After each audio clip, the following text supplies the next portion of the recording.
Okay so सारे artworks का एक आर्टवर्क करते हैं। सबसे पहले हमें चाहिए होगा एक स्केच। स्केच के लिए इमेजेस में जाएंगे और यहाँ से कोई स्केचेस डाउनलोड करेंगे। लेट्स सी, ये भी काफ़ी अच्छा स्केच है। और कोई एक ब्लॉक हम तैयार करेंगे। कौन सा इन्वायरमेंट?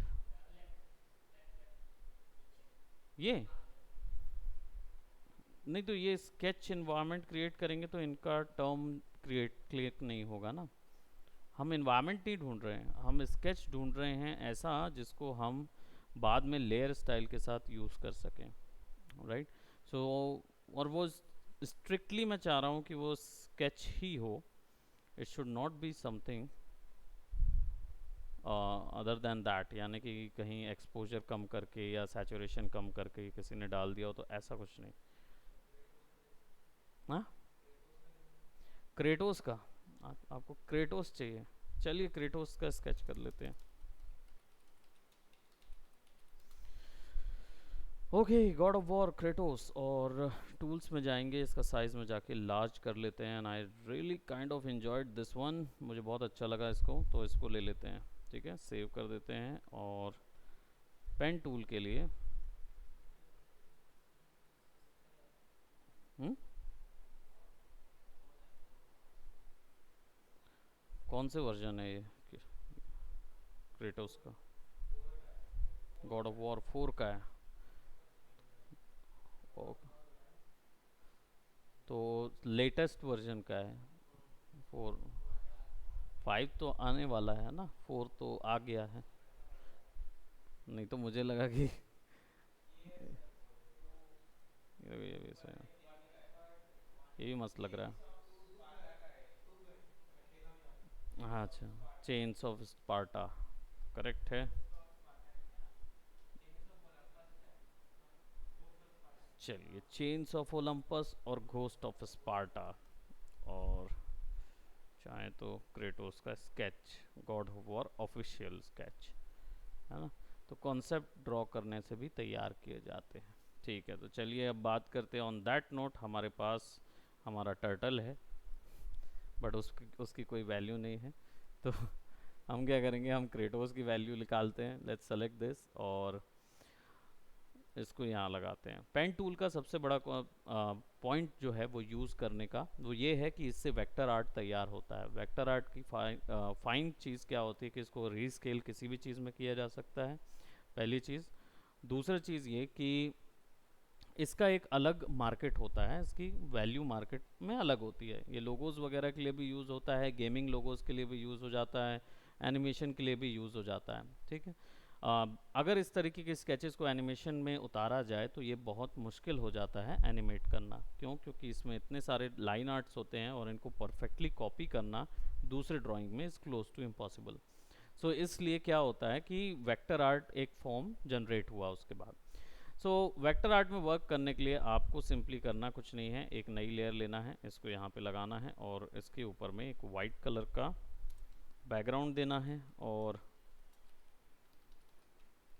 लेयर को कर देना है 50% शेड। राइट। अब यहाँ पे मैं पेन टूल ले रहा हूँ, पी शॉर्टकट है वेक्टर आर्ट बनाने के लिए। और यहाँ पे एक ऑप्शन होता है पाथ और एक ऑप्शन होता है शेप। तो इस बार मैं शेप ले रहा हूँ, पाथ नहीं। ठीक है। पाथ तो पता है आपको, लाइन बनाया, राइट क्लिक किया, स्ट्रोक किया, लाइन आर्ट बन गया। ठीक है। शेप से अपने आप लाइन आर्ट बन जाती है।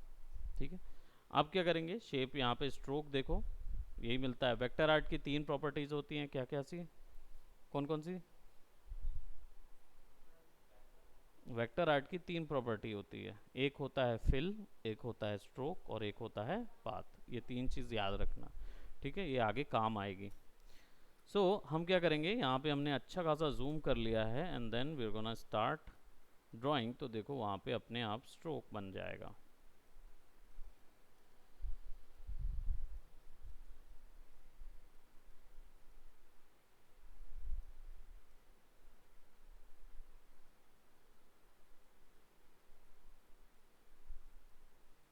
मैंने दाढ़ी इसलिए नहीं बनाई क्योंकि मैं दाढ़ी अलग से ड्रॉ करूँगा। ए दबाएंगे तो आपको क्या मिलेगा, डायरेक्ट सिलेक्शन टूल, ठीक है, जो कि इंडिविजुअल सिलेक्शन करता है। ठीक है, यहाँ से आप क्या कर सकते हो, शेप को बार बार आसानी से एक डिज़ाइन पे या कभी भी मॉडिफाई कर सकते हो उस शेप को।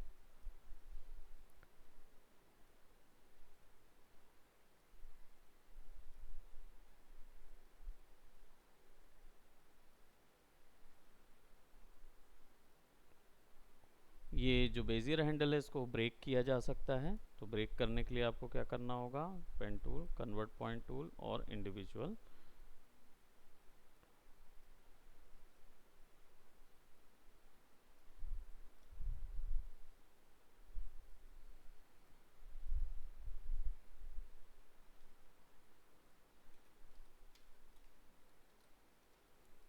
अब ये जितनी बार आप नया नया शेप ड्रॉ करोगे उतनी बार ये ड्रॉ होता जाएगा।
ठीक है, कोई क्वेश्चन रहेगा तो पूछ लेना।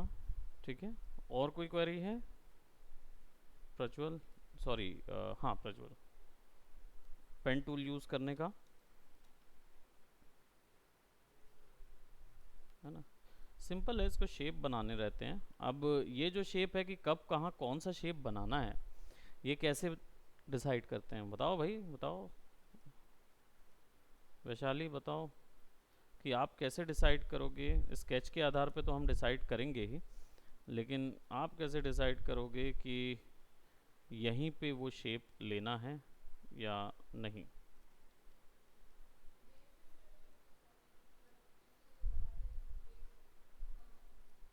बेस स्ट्रक्चर तो पता कैसे चलेगा, मान लीजिए अगर आपको सीखना है बेस स्ट्रक्चर बनाना, तो कैसे सीखोगे। बिल्कुल करेक्ट, ह्यूमन एनाटॉमी के बारे में आप पढ़ाई करेंगे, लेकिन अगर शेडिंग सीखना है तो उसके लिए आपको ह्यूमन एनाटॉमी सीखने की ज़रूरत नहीं है वैसे ज़्यादा, अगर आपको शेडिंग करना पड़े तो।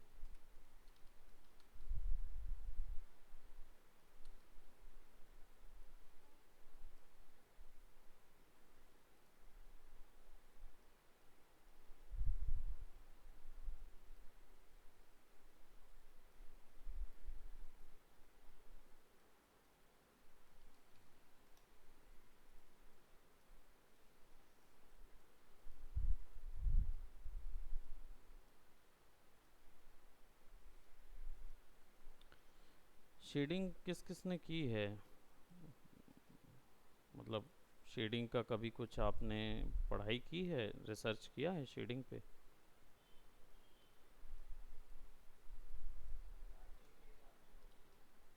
हाँ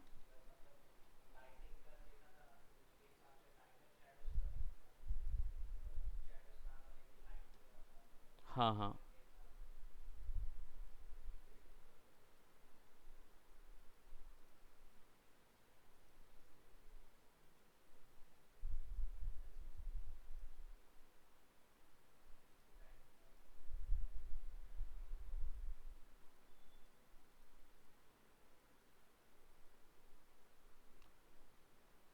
सेलेक्ट एक्टिव लेयर्स, ये दिख तो रहा है।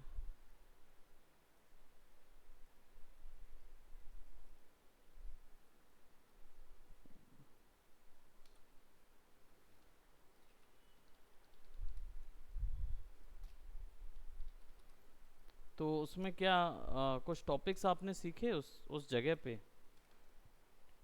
कुछ टॉपिक्स सीखे आपने? हम्म।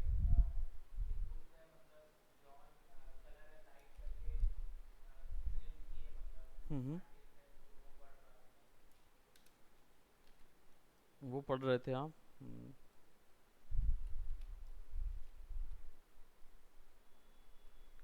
ओके, सो आप लोग में से किसी ने भी शेडिंग नहीं किया है अभी, तो किसी को पता नहीं है कि कौन सा रेफ़र करना चाहिए, कौन सा कुछ, है ना?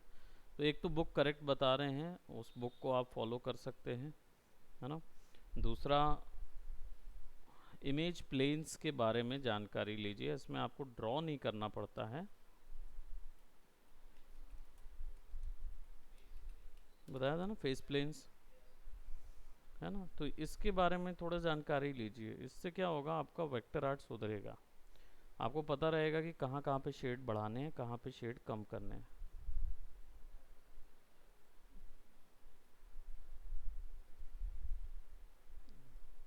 और वेक्टर पर आर्ट तो किसी ने देखा ही नहीं होगा।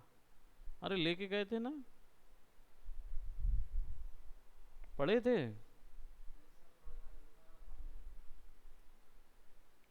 समझ आया कहाँ से शुरू करना है? नहीं समझ आया होगा क्योंकि वो उसमें बहुत सारा ज्ञान डाल दिया गया है। देखो, शुरुआत करनी होती है प्रपोर्शन से।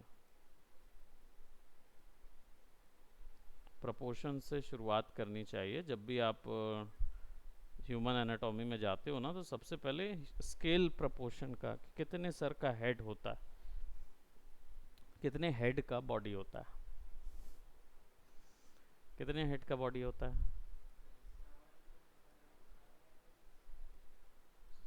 7 से ज़्यादा है थोड़ा वैल्यू। कितना?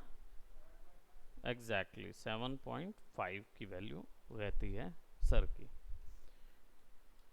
और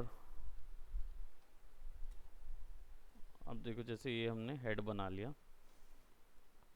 हाँ, बता दीजिए। और कितने, अच्छा, इसके विषय में आपको और नॉलेज है कि 7.5 किसने बनाया था?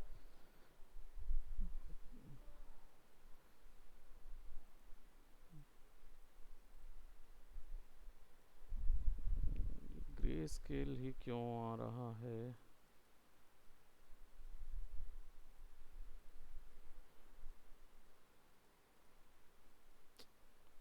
यहाँ पे ग्रे स्केल सेलेक्टेड है। RGB कलर्स में जाएंगे, डोंट मर्ज, और हाँ, बताओ बताओ बताओ।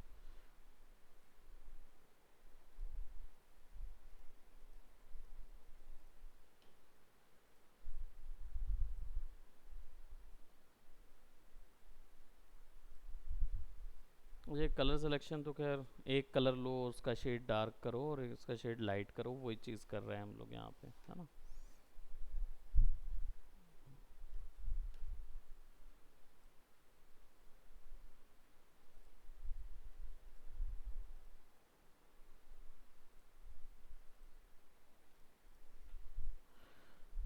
स्केचिंग जो है ना, 7.5 हेड जो है वो आपके माइकल एंजेलो है ना, उन्होंने डिसाइड किया था।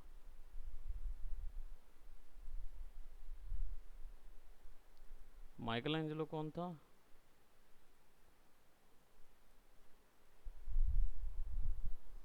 माइकल एंजेलो को नहीं जानते?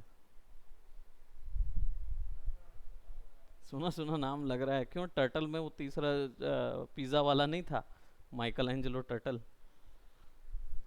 उसको तो जानते होंगे ना। तो वो कौन, किसके नाम पे रखे गए हैं ये नाम? डोनाटेलो कौन था, माइकल एंजेलो कौन था, लियोनार्डो कौन था?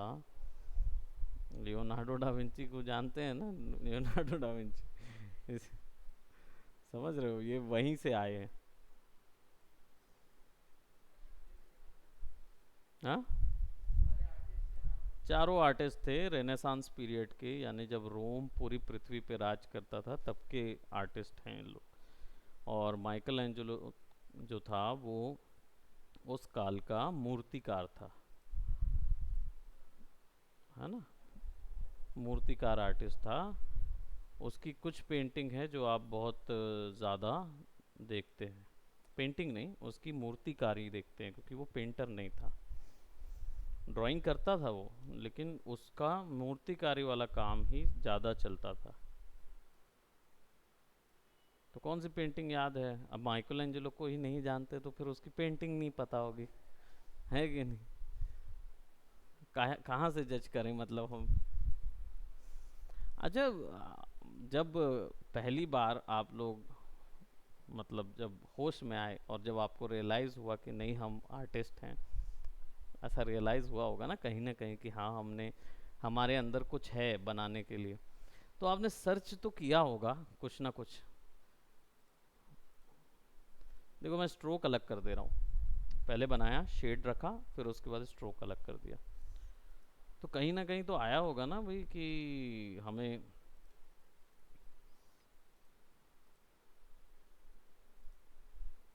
थोड़ा सा आपको लगा होगा कि नहीं मैं कुछ ना कुछ सीखूं, कहाँ से सीखूं? तो बुक्स वगैरह फॉलो कर उस समय, मतलब आप, हमारे समय में तो खैर बुक थी ही नहीं, इंटरनेट था ही नहीं उतना प्रोमिनेंट, था इंटरनेट, लेकिन इंटरनेट पे यूट्यूब जितना फैसिलिटी नहीं था कि आपको कहीं और से कंटेंट मिल जाए। हम लोग तो बुक्स ही पढ़ते थे और हमें बुक्स ही से ढूंढना पड़ा उस पूरी चीज़ों को, जो चीज़ आज हम आपको बता रहे हैं, है ना? तो आपको क्या लगता है, मतलब आप लोग जब अभी यूट्यूब में हैं तो यूट्यूब में क्या सर्च करते हो? गाने सर्च करते होगे? हाँ, स्पॉटिफाई है, देखिए। वैशाली को तो क्या था, कल का रूटीन भी बताई थी ना उसने, याद है किसी को रूटीन वैशाली का? क्या सर्च करते हो भाई आप लोग? तो ये सर्च करते होगे ना कि ये क्या है, ये आर्ट फॉर्म कहाँ से आए, इसके लिए ना पूरे यूट्यूब चैनल चल रहे हैं,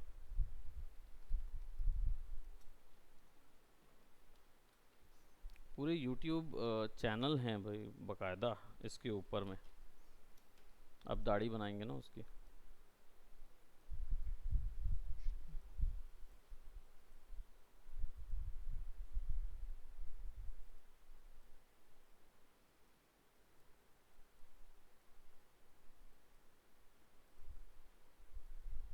और ये जो स्ट्रोक है ये इनसाइड जा रहा है ना? तो विल गो बाय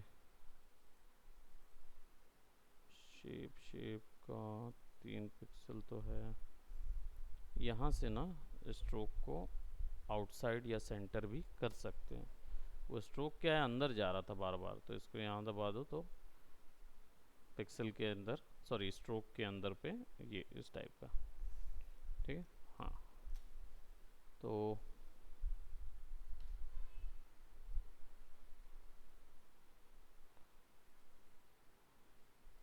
अच्छा, रेनेसांस काल, रेनेसांस शब्द सुने हैं?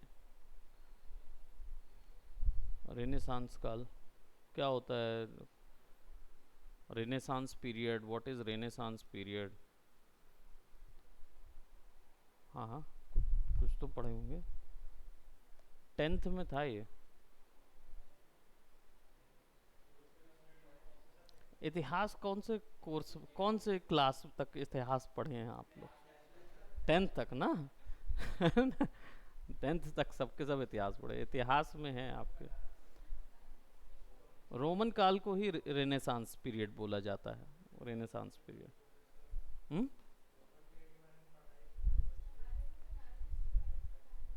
तो नाजीज कितना अच्छा टॉपिक है भाई, नाजीज के बारे में आपने पढ़ा? एडोल्फ, तो हिटलर से पहले रेनेसांस काल था ना भाई, वो तो कितना 100 साल का डिस्टेंस था उसके बीच में।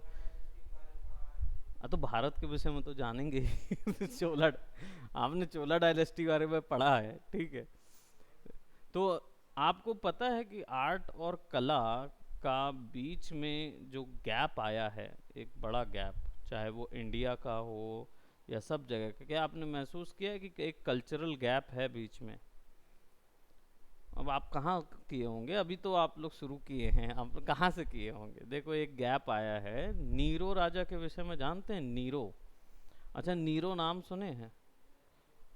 नीरो, नियो नहीं, नियो तो मैट्रिक्स हो गया। बताओ, अच्छा पर्पल दाढ़ी रखूंगा तो अच्छा नहीं लगे। बताइए बताइए, आपने सुना है? अच्छा डेविल में क्राई किस किसने खेला है? सब पार्ट खेले हो तो नीरो को नहीं जानते उसमें? डांटे को जानते हैं ना भाई, आप लोग डांटे को जानते हो ना।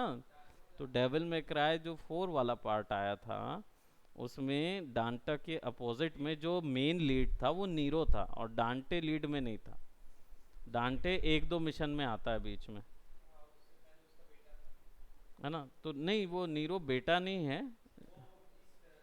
अपोजिट साइड में ये वो एक अलग कैरेक्टर है अपना। उसमें सॉर्ड ऑफ स्पार्टा मिलती है उसको। जो सॉर्ड ऑफ स्पार्टा, वो डीमन हैंड वाला हीरो रहता है ना नीरो, है ना? तो अब नीरो से और क्या याद आता है? कुछ याद नहीं आता होगा, क्योंकि आप लोग ने इतिहास पढ़ा नहीं है। तो देखो, जब ये बन जाती ना, ऐसे दाढ़ी बना लेते ना, तो अब दाढ़ी के फॉलिकल बनाने की ज़रूरत है। फॉलिकल यानी थोड़े थोड़े हिस्से जो निकले हुए रहते हैं, तो उनको बनाएंगे। हाँ, तो आप पढ़े नहीं हैं तो फिर मैं पढ़ा देता हूँ, ऐसी बात नहीं। हिस्ट्री का चार्ज मैं अलग से ले लूँगा आप लोग से, है ना? सो क्या है कि नीरो राजा के समय में, नीरो राजा से पहले केसर था, सीजर्स। सीजर के विषय में आपने सुना होगा। एक रोमन काल का डिक्टेटर पोस्ट होती थी, राजा नहीं था वो, पोस्ट थी। उस पोस्ट में जो भी जाता था वो पूरे वर्ल्ड पे अकेला राज करता था, जो भी उस पोस्ट पे जाता था। सो जब लास्ट टाइम एक राजा बना, सीजर, केसर बना जब राजा, तो सीजर ने क्या किया? सीजर की पोस्ट ये होती थी रोमन काल में, आइए आइए, कौन, अरे आइए अमन। चलेगी, 15-20 मिनट चल रही है क्या? अब आना आए हैं, ओके ओके। आप बैठिए, है ना, मैं आता हूँ, है ना, आई जस्ट कम। ठीक है। सो रोमन काल में ये हुआ कि राजा जो थे, सीजर जो राजा था वो क्या बोलते, तब वो पोस्ट दी जाती थी जब रोम के ऊपर में हमला हो जाता था। रोम के ऊपर हमला होता था तो इन लोग डर के मारे, सबके सब, क्योंकि डेमोक्रेटिक वर्ल्ड था उनका, तो हर कोई आपस में लड़ेगा ऐसा होगा, तो इसलिए वो सीजर को हायर कर देते थे कि भैया तुम संभालो पूरे को। और जब सीजर जीत जाता था, देख लेता था कि हाँ ठीक है, वो पूरा एक गवर्नमेंट, सेंट्रल गवर्नमेंट में चले जाते थे उस सिस्टम से, फिर डेमोक्रेटिक में आ जाते थे। तो सीजर को जब पूरी पावर मिलती थी तो वो फिर जिताता था उन लोग को, युद्ध जिताता था, और युद्ध जिताने के बाद खुद ही वो अपने से अपना पद त्याग देता था, और फिर से उन लोग लोकतांत्रिक यानी डेमोक्रेटिक सिस्टम पे शिफ्ट हो जाते थे। इसलिए उन्होंने बहुत सालों तक इस पे राज किया, लेकिन पूरे वर्ल्ड पे राज किया। लेकिन हुआ ये कि एक टाइम पे क्या बोलते, जब लास्ट सीजर जो बना था उसने अपनी पोस्ट देने से मना कर दिया, क्योंकि उसके पास ऑलरेडी पूरे पावर थे, वो अपनी स्वेच्छा से ही दे सकता था, अदरवाइज कोई नहीं ले सकता था उससे, ये रूल कहता था। तो उसने मना कर दिया कि मैं नहीं दूंगा, मैं ही राज करूंगा। तो उसके बाद से उसके बेटे के बेटे के बेटे के बेटे के बेटे बनने लगे राजा, सीजर। ठीक है, तो बनते बनते बनते जो लास्ट रोमन काल का राजा था वो था नीरो। तो नीरो के जस्ट पहले एक राजा हुआ था, उस राजा ने वर्ल्ड में जितने भी स्कॉलर्स हैं, पढ़ाई लिखाई वाले, डिज़ाइन आर्ट करने वाले जो टॉपर्स हैं, उन सबको वर्ल्ड से बुलवाया था और एक लाइब्रेरी बनाई थी अपने काल में उसने लाइब्रेरी बनाई थी, और उस लाइब्रेरी के अंडर सारा एकेडमिक होता था पूरे वर्ल्ड का, और वहाँ पे फ्री ऑफ कॉस्ट फंडिंग थी हर एक नए उसके लिए, इन्वेंशन के लिए। तो जब ये लोग इन्वेंशन करने लगे तो इनमें से कुछ इन्वेंटर्स थे, इनमें इवन हमारे यहाँ के वो भी गए हैं, क्या बोलते, हमारे यहाँ के जो आर्यभट्ट वगैरह के बाद के काल के कुछ इन्वेंटर्स थे हमारे यहाँ के, वो भी गए थे वहाँ पे। चाइना से वो कन्फ्यूशियस वगैरह जो हैं, जिन्होंने वो अबेकस सिस्टम निकाला था, वो भी वहाँ गए, सब के सब उधर ही गए थे। उस दौर में क्या हुआ कि जो, इसको थोड़ा सा ना लाइट कर देंगे और इसके स्ट्रोक को नन कर देंगे। उस दौर में ये हुआ कि इन लोगों ने इतने अद्भुत अद्भुत इन्वेंशंस की बात की कि यहाँ तक कि एस्ट्रोनॉट एंड इन्वेंशंस उस समय पे करने लगे थे। वो स्पेस एक्सप्लोरेशन के लिए तैयार हो गया था उनका पोर्शन, वो जा रहे थे। ठीक है, अब यहाँ पे मैं थोड़े से कुछ अपने से फॉलिकल्स बना रहा हूँ। मैं इमेज को भी फॉलो करके उसके बालों के जो गुच्छे हैं उनको फॉलो कर सकता हूँ। ठीक है, तो वो मैं फॉलिकल्स थोड़े से एक्स्ट्रा ऐड कर रहा हूँ।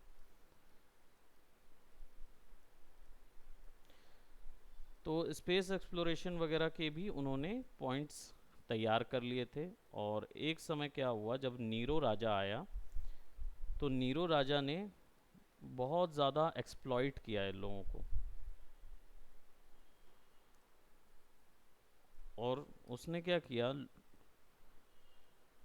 बस अपने अय्याशी में पूरा टर्म उड़ा दिया। बात कर लो, हाँ।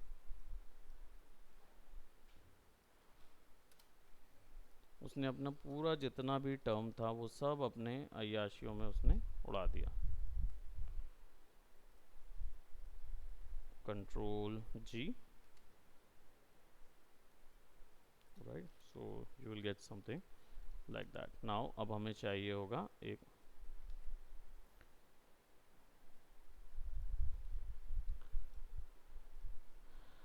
तो उस दौर पे जो रिलीजियस गुरुज थे, उन रिलीजियस गुरुज ने टेक ओवर लिया, या क्रिश्चियन जो पोप वगैरह हुआ होते हैं ना, उन लोगों ने वो लिया, क्या बोलते, उप्स,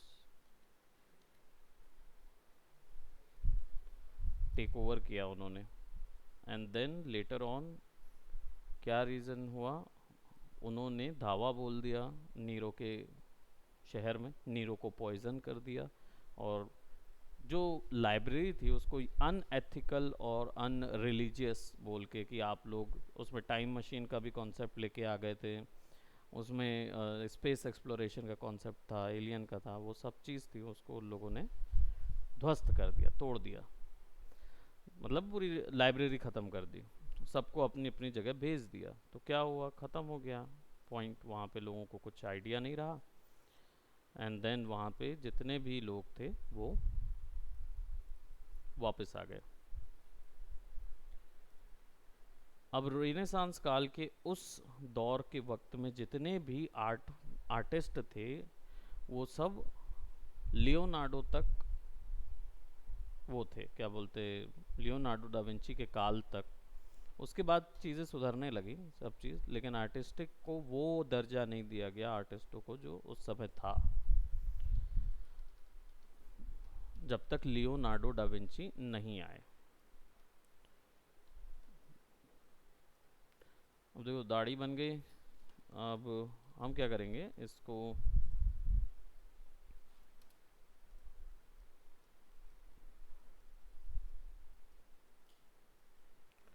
और यहाँ पे क्या करेंगे, सबसे पहले इसको ना स्ट्रेट बनाते हैं। तो माइकल एंजेलो ने ह्यूमंस का वो बनाया, क्या बोलते, 7.5 हेड का कॉन्सेप्ट लेके आए।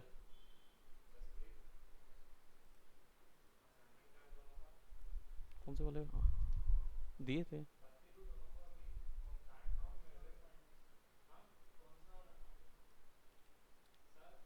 इन लोगों ने, वो जो उस दिन क्लास लिए थे उसकी यूआई।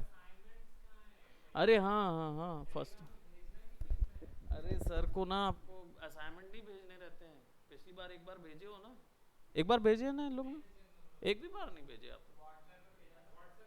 युवराज ने भेजा है, प्रांजल ने भेजा है। हाँ तो उनको टेलीग्राम, अच्छा टेलीग्राम यूज नहीं करते हो क्या? तो मेल कर दें सर। अच्छा तो टेलीग्राम डाउनलोड कर लो, उनको भेज दो। फुल हो गए हैं तो फिर वो भेज सकते हो। अगर आप नहीं भेजेंगे तो सर आप लोगों का डेटाबेस मेंटेन करते हैं तो कौन बच्चा किस चीज़ का।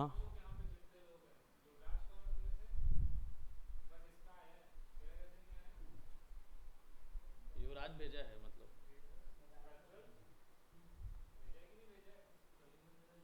टेलीग्राम में?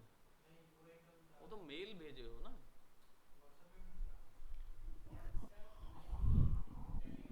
टेलीग्राम ओनली, ओनली टेलीग्राम रहेगा।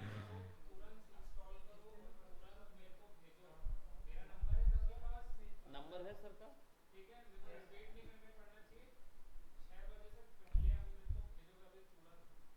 या दैट्स डेफिनेटली। वैशाली ने भी नहीं भेजा।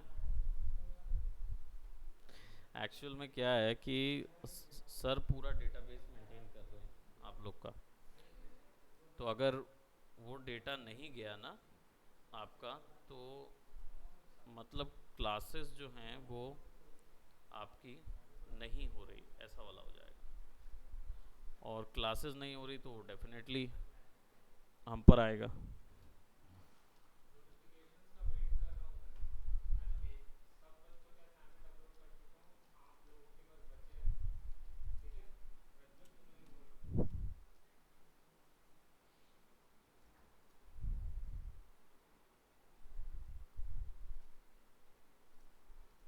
फटाफट इसको ड्रॉ कर देते हैं।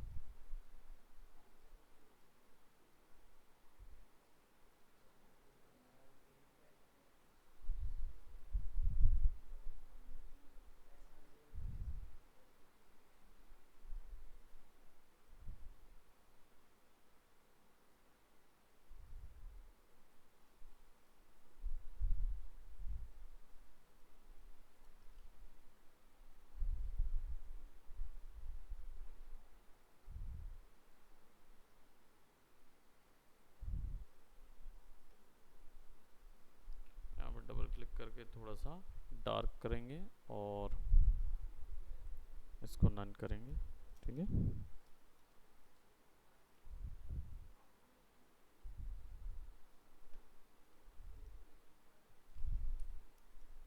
भेजो भेजो जल्दी भेजो भाई।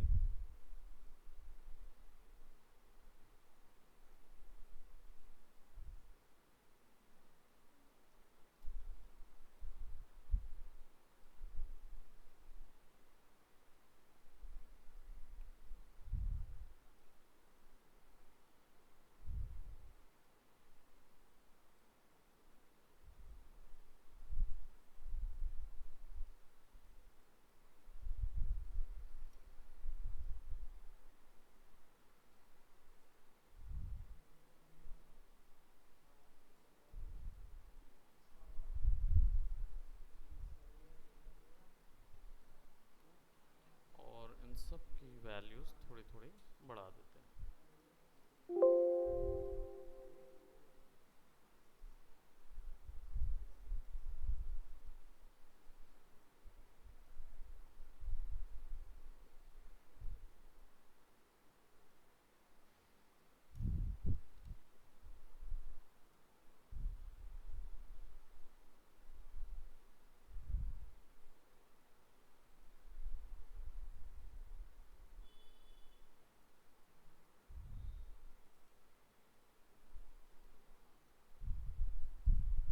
इसकी वैल्यू थोड़ी सी ज़्यादा, क्योंकि लाइट्स जो हैं वो थोड़ी ज़्यादा वर्क करेंगे इसमें।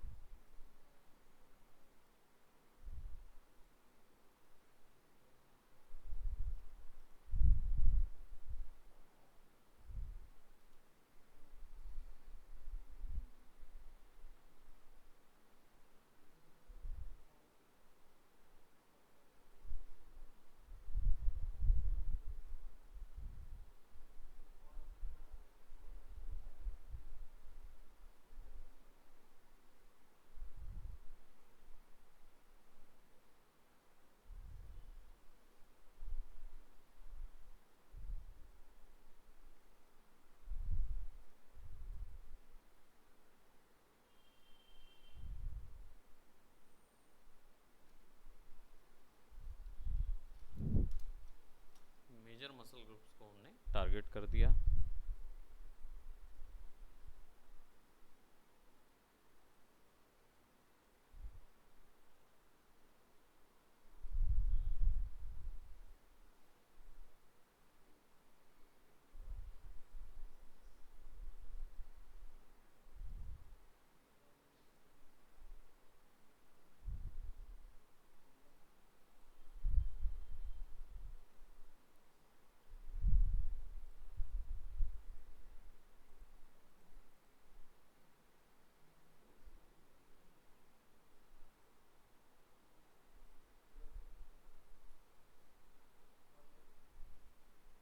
आपके वर्क रूपम भेजे सर को, जा रहा है ना?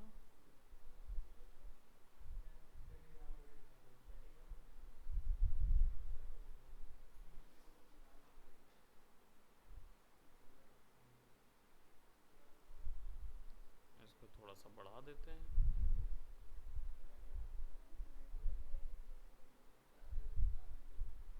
क्या? अच्छा, नहीं ठीक है ना, निकाल लो।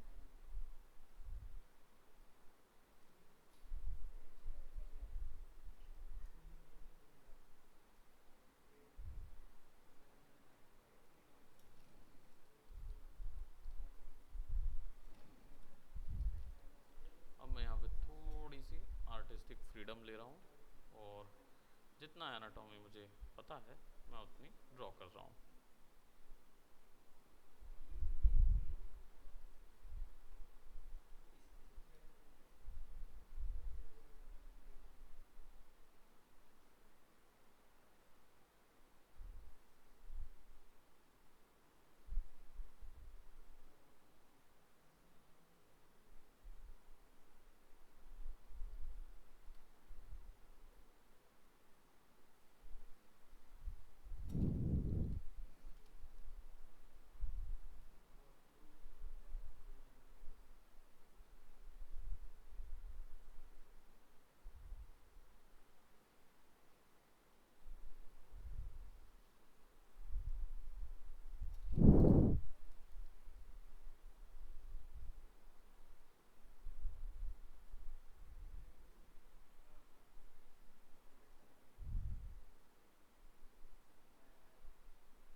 सॉरी।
कंट्रोल दबा के लेफ्ट तरफ का जो बटन होता है ना, क्या बोलते हैं, लेफ्ट स्क्वायर ब्रैकेट, उससे आपका लेयर टॉगल होता है।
कंट्रोल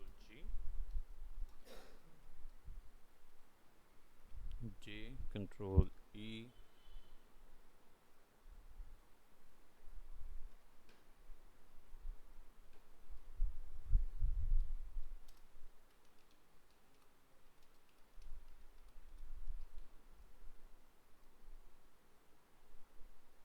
कोई भी एक टेक्सचर।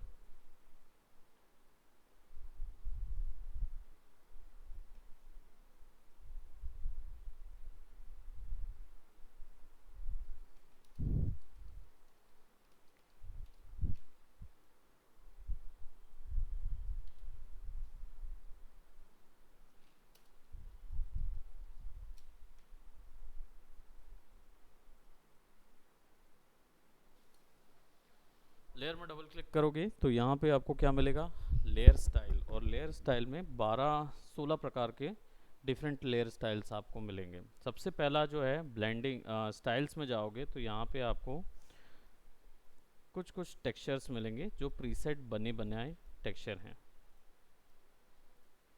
राइट। इसमें पहले से बनी बनाई कोई सेटिंग्स होगी, इसको नन कर देते हैं। बेवल एंड एम्बोस जो है वो इसको थोड़ा सा 3D इफेक्ट देने के लिए होता है, ठीक है। तो यानी जो फ्लैट इफेक्ट है इस पे यहाँ पे बहुत सारे ऑप्शन होते हैं। आउटर बेवल यानी बाहर की तरफ इसका शेड रहे, इनर बेवल जो होगा वो अंदर की तरफ शेड देगा। VFX प्लस है वो, हाँ। एम्बोस जो है और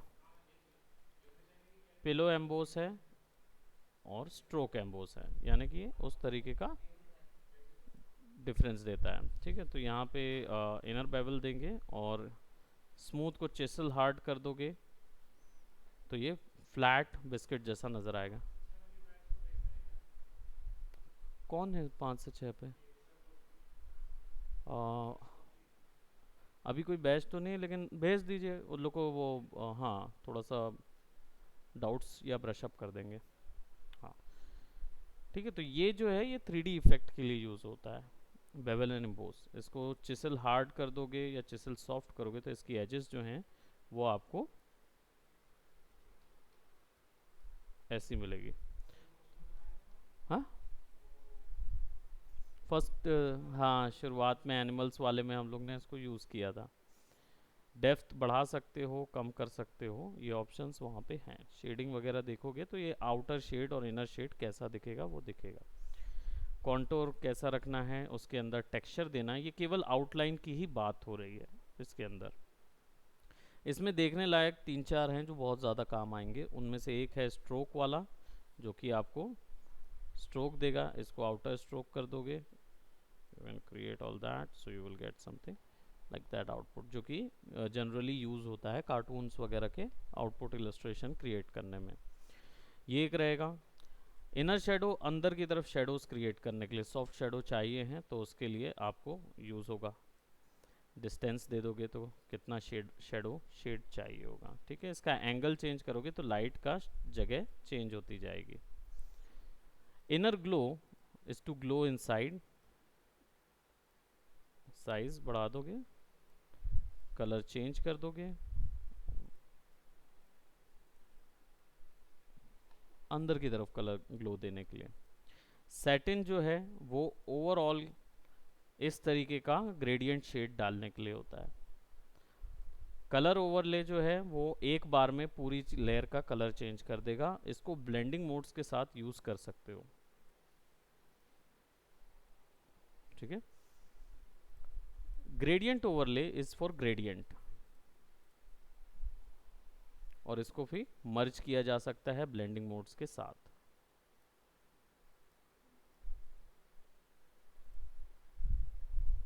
तब एक सेपरेट आउटपुट आता है। वहीं इसका linear, radial, angular, yes you may come. कुछ नहीं, हम केवल लेयर स्टाइल्स क्लियर कर रहे हैं। Layer styles blending. हम्म अभी जाएंगे ही ये लोग, हाँ नो इश्यूज है। पैटर्न जो है वो डायरेक्ट पैटर्न, हाँ मैंने बात किया, मैंने ही बुलाया था तो आपके पूरे बैच को बुलाओ। अभी 2 ही जन हो बैच, 2 लोग ऑनलाइन आएंगे ना, ठीक है ना। डाउट्स सेशन कुछ करेंगे, कुछ डिस्कशन करेंगे उस पर। यहाँ पे आपका पैटर्न है, पैटर्न यानी कि जो भी पैटर्न आप चाहते हो है ना, अगर कोई भी पैटर्न वहाँ डालना है वो डाल सकते हो, और उसकी ब्लेंडिंग कर सकते हो, और इसका ओपेसिटी जो है वो क्रिएट कर सकते हो, अगर आपको इस टेक्सचर्स के मामले में कुछ क्रिएट करना है। एक्वामैन बन गया ये तो, हाँ ठीक है। यस, हैचिंग, अगर आपको आउटपुट पे हैचिंग देना है तो क्रिएट कर सकते हो। Outer glow is for outer glow, right. I think ये यूज़ किए थे हमने रेड के साथ। अगर आप इसको स्प्रेड करते हो तो ग्लो करता हुआ नज़र आएगा, और अगर फिर आप यहाँ पे क्या बोलते ब्रश ले लेते हो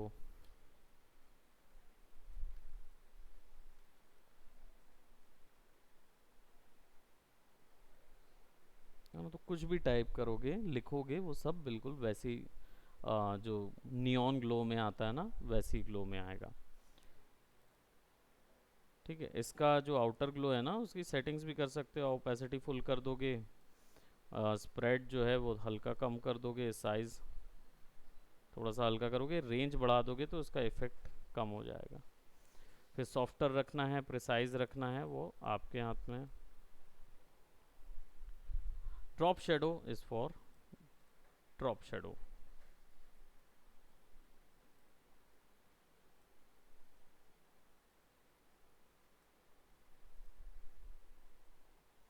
ठीक है। तो अगर ये ब्लेंडिंग मोड्स आप यूज़ करते हो तो ये जनरली क्या करते हैं, इनका काम थोड़े बहुत प्रोसीजरल टेक्सचर्स प्रोवाइड करने का है, ठीक है। इसके अलावा इनका काम कुछ ज़्यादा बड़े पैमाने पे नहीं है। हाँ, अगर ऐसे बात करूँ मैं कि बड़े पैमाने पे नहीं, in the sense digital painting के दौरान जब ब्लड वगैरह बनाना होता है और खासकर रियलिस्टिक ब्लड लगाना होता है तो हम लोग बेवल एंड एम्बोस का यूज़ करते हैं। अब वो एक स्पेसिफिक टास्क के लिए 50 सेटिंग्स उसमें यूज़ की जाती हैं जब तक वो आपका डिज़ायर्ड आउटपुट नहीं आता।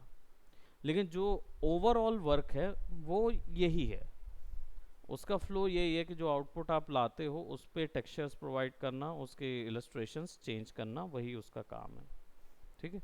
अदर देन दैट अगर आपको कुछ स्पेशल, जैसे हमने प्रीवियसली वो काउबॉय वाला काम किया था उसमें हमने गोलियों में ग्लो डाला था, है ना, तो उसके लिए यूज़ कर सकते हो। या फिर टाइपो अगर ग्लोज करने हैं उसके लिए यूज़ कर सकते, या फेक लाइट बनाने हैं कंपोजिशन में वो भी यूज़ कर सकते हो, ठीक है। सो ब्लेंडिंग मोड का जो सेशन है वो यहीं तक रहेगा। दूसरा 4 से 5 हमारी क्लासेस है ना, आगे की ये वाली जो क्लासेस हैं वो 4 से 5 पे ही कल शुरू होगी। कल और परसों बिल्कुल प्रेसाइज होगी, 4 से 5 ही शुरू होगी, क्योंकि 5 बजे मैं अवेलेबल नहीं रहूँगा, है ना, फॉर दिस 2 डेज। तो 4 से 5 बिल्कुल टाइम पे रहेंगे। आप तो जल्दी आ जा रहे हैं आप दोनों, बाकी आप लोग जो थोड़ा सा लेट हुए थे वो आ जाएं। तो 4 से 5 प्रिसाइजली आप दरवाज़ा खटखटा देना, जो भी होगा वो चले जाएगा उधर, ठीक है। डन। तो अभी फ़िलहाल वेक्टर के लिए इतना ही है, आप इतना क्रिएट करो, ठीक है। उसके बाद हम लोग देखते हैं कि इसको फिर इलस्ट्रेट करने के लिए और क्या क्या चीज़ें, तो फिर ऊपर के पूरे ज्योमेट्री आएगी। अभी हमने बॉडी बनाई थी, ऊपर में हम फिर वो बना देंगे, क्या बोलते हैं, कपड़ा वगैरह बना देंगे। कपड़ा में भी कुछ नहीं है, वही ब्लेंडिंग मोड लगा के पैटर्न डाल दो, टेक्सचर पैटर्न। आई थिंक मैंने इमेज कॉम्पोजिशन जब सिखा रहा था तो टेक्सचर पैटर्न डालना बताया था, तो कपड़े का टेक्सचर निकालो डाल दो उसमें, है ना। सो इन्हीं दोनों चीज़ों का यूज़ करके अपना आर्ट वर्क तैयार करें। बाकी कलर करेक्शन का कल बता दूंगा, कलर ग्रेडिंग भी कल बता दूंगा, ठीक है। मैनिपुलेशन भी बचा है, तो मैनिपुलेशन उसको तो मैं सैटरडे को ले लूँगा, लेकिन मैनिपुलेशन में आप लोग ने, हम लोग ने कुछ बनाया था।